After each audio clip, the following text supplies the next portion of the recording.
Onye ọma na-ege ntị, ekene m unu. Asị m,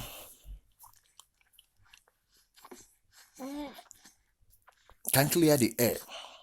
I'll speak English. Can clear the air. I want to clear the air about what is happening. And I want to actually clear the air. Why? We, the Southeasterners, are Biafrans. And why we identify as Biafrans. And why we refuse to actually say that we're Nigerians.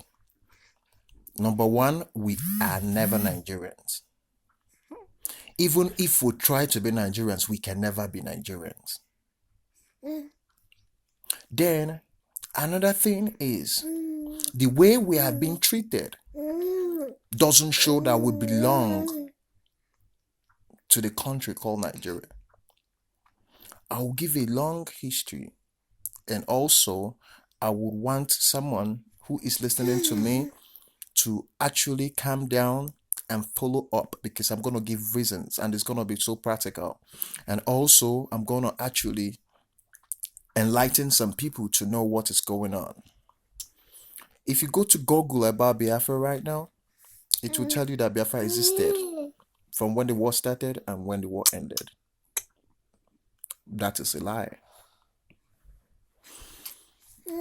The Biafrans actually signed the first contract with the Niger Royal Company of Britain. Royal Company of Britain, yes.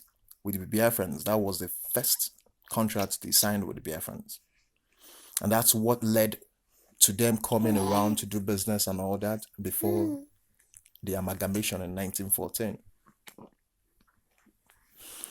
We are functioning fully as a civilized people already. Because if I can remember, Ojukwu's father actually owned American British Insurance in Britain as at those days. Just to tell you how enlightened we are as at then. This being industrials did not start today. And for the fact that our currency is on the World Bank would kind of tell you that some stories are being missed. Then the reason we actually choose not to identify is because we know our roots and we know our origin. And knowing your history is very important. And knowing who you are, knowing where you come from is very important. So, for those of us from the Southeast that said, oh, we are not Biafrans, we are Nigerians, or that, you have the right. There's nobody that's going to force you to identify. It's your identity. I won't tell you who you are. You are the one that will tell me exactly who you are. But I am trying to say that the way the Southeasterners are treated in Nigeria will tell you they are not Nigerians. I'll give you example. One, I will use the Airpeace.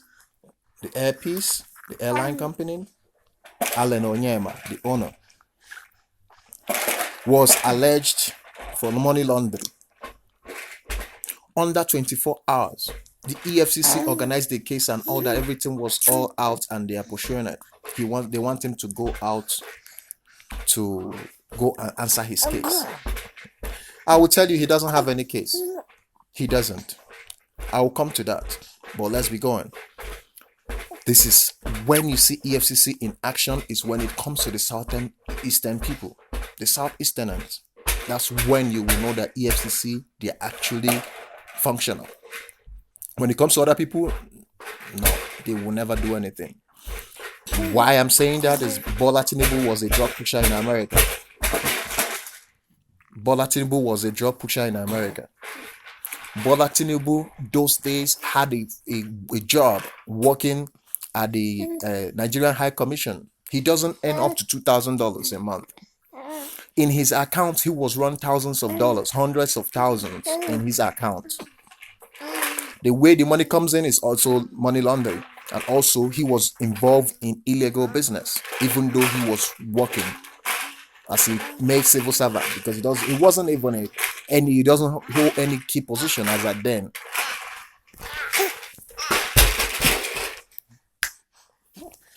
So why I'm saying it is many NGOs have actually write to EFCC. Many NGOs have actually called upon EFCC to investigate Bola Tinubu. His case had never been investigated. Go inside the room. Sorry.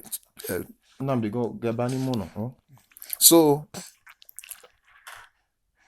as I was saying, he have never been investigated. Okay? Then, come to Innocent, the only Igbo man, the only Biafran son, the only person from the southern eastern, and the only Nigerian who actually builds a car from the scratch to finish. The same thing. Before you know what is happening, GTB Bank started a case with him. Nande, bani mono, bani me room, bani me room eba me chuzo. Able need to disturb me, bani mono me chuzo. So, sorry about the interruption. It's my son. So ga me chuzo bani mono, madini me bani. So at the end of the day, he was never investigated.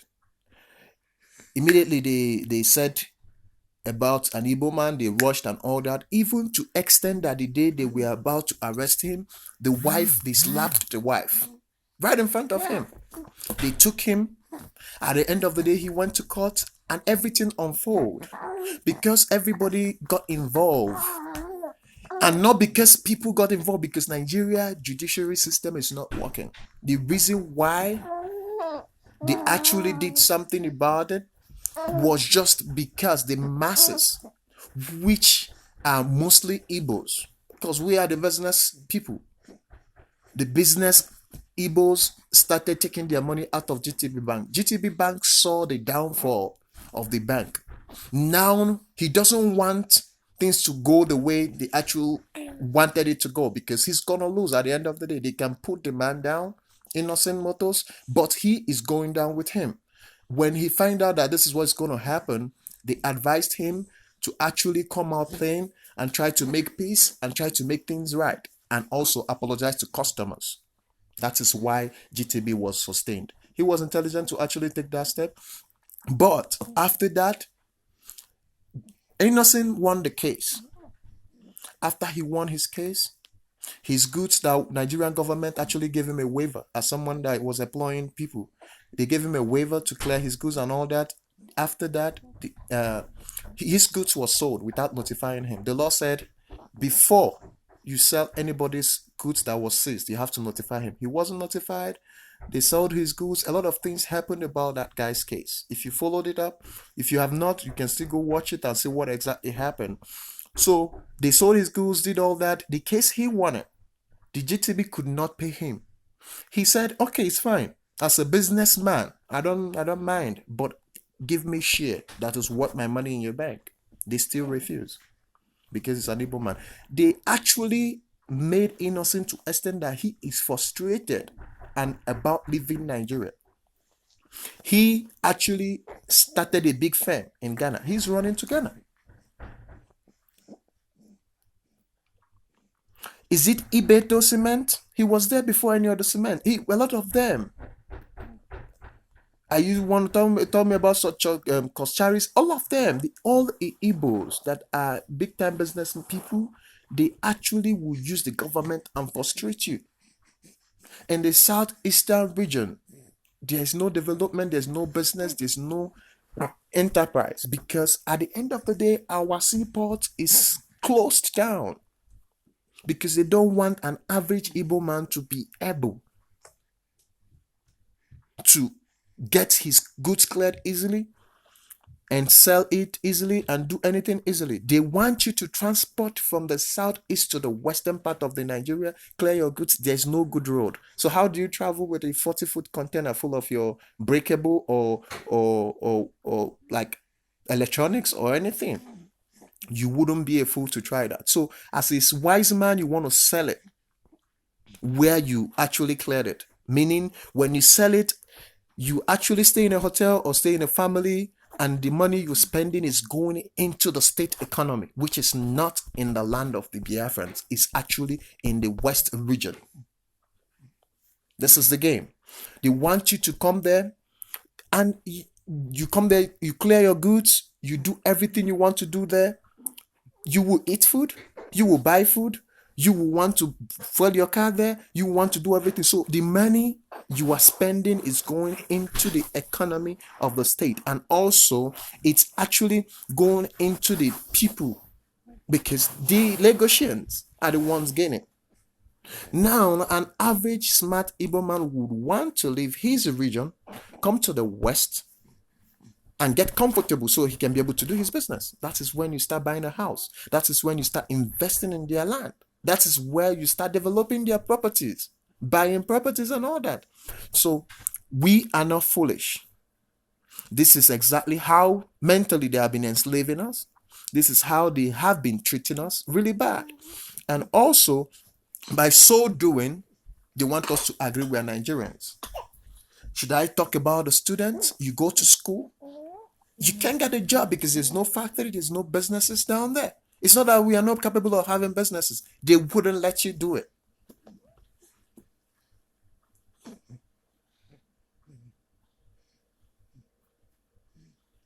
There's some businesses you want to start in the Southeast, they wouldn't give you a license to do it. If something that they don't actually need to give you a license to do, you start it, they want to frustrate you. If it's something you just go CSC, get registered, start the business or whatever, and you don't need any special license from them, you start it, they will use the government and frustrate you. That is why we know, and actually, because we are intelligent, we know that we don't belong to Nigeria. We are never Nigerians, and we will never be Nigerians. And no matter how much we try, this is not going to work. We can never be able to fit into the system. Then thirdly, Nigeria does not obey judiciary system. The judiciary judgment is not obeyed. Nigerian government is above the Nigerian judiciary system. It's not supposed to be so. But this is a reality because a lot of judgment have been passed. A lot of people have been actually detained after the judgment have said tell them that they are not guilty. They are still held captive. People have actually been jailed without doing anything. A president can wake up tomorrow and decide to sack everybody in the judiciary system and it will work because he actually the number one in judiciary, he sent him away. So at the end of the day, he put someone he wants. And you tell me you want an intelligent man, you want someone who is enlightened, who have been to places to come and actually succumb to fools. Nigeria does not have a judiciary system because if we have a good judiciary system, there's never anywhere that the president will use an affidavit, no proof of certificate, and became a president. When he became a president, he has to actually do the highest level of forgery for WAEC to actually give him a result. I will stand anywhere and I'll prove it. We go to investigation, bring the highest, anything you want, bring them the highest intelligent personnel. We go and investigate. He does not have a result because the military actually confirmed he doesn't, because he was enrolled by normal letter from a school headmaster saying that he can do well, and he is attesting that this guy will do well. And afterwards, he said he lost his result and all that. Then he is using an affidavit, taking an oath, saying, "Oh, I have something." Then, if it's that way, then I can come to Nigeria and I will take an oath and say I am a doctor. Then they will register it. Then I become a doctor. So what I'm trying to say is that the judiciary system, it's zero. It's not working. And And in a country where the judiciary system is not working, you don't expect any person intelligent, any person that is smart enough to not know that there is danger. You can be killed at any time. Anything can happen to you at any time. America, it's America today because in their constitution, there's what they call checks and balances. Checks and balances are the only thing they use to check judiciary system, legislators, governors.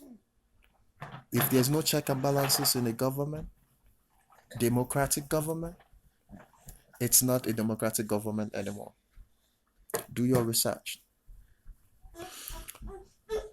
So let me come back to Allen Onyema. You don't have any case. Why I'm saying it is in Nigeria ceased to exist. Nigeria ceased to exist 2014 because 1914 to 2014 made it 100 years that the amalgamation document says Nigeria will exist. And once that 100 years is passed, Nigeria is not in existence anymore. Take your lawyer, tell your lawyer to prepare his case. Nigeria government is not in existence anymore. There's everything you see in there is just a made drama because Nigeria stopped to exist 2014. I'll give you proof. 2014 was when the Goodluck called on people. They had the conference. They had a conference to make sure that everybody is still on the same page. Everybody wants us to coexist and all that. Everybody came up with what they want, what actually they would want to be implemented in the Nigeria Constitution and in Nigeria in general so that we can coexist. It was never implemented. And for the fact that it was never implemented, there's no documents that signed and say now after the 100 years expiration of the amalgamation of Lord Lugard that we are coexisting. Nigeria ceased to exist that day. And that is why a foreigner can be a president in Nigeria. Anybody can be a president in Nigeria. Tomorrow, if you take him to court, he's not going to be going to jail. Nobody's taking him to jail because he is a president in a country that does not exist. Jubril El Sudan is a president of Nigeria, and Nigeria does not exist. That's why he was brilliant enough to be able to take such a risk. If he go to court, he's still going to win his case because he's a president in a country that doesn't exist. And Onyema, did not forget why I'm saying you don't have a case is one, Nigeria does not exist. That is why anybody can do anything about the judiciary system and nobody wants to talk about it. Secondly, Nigeria, money laundering is not even a crime. When they say in this constitution is a crime, the constitution does not exist because Nigeria doesn't exist. So money laundering is not a crime because Nigeria have many exchange rates. Put it in your head. Nigeria has many exchange rates, meaning if you have access, you can go buy in a CBN and take the money and sell it to the local bureau de change and make money. In America, that is called money laundering. That you can take money and move it whichever way to a different place. A huge amount that is above the normal $10,000 that you are permitted to move in a day from Nigeria to any country. You are only permitted legally to move $10,000 in a day. If you can move huge amount of the money and put it in a different country, that is money laundering. Okay, now I will tell you why it's not a crime. Allen Onyema, you did not move the money yourself. A bank did.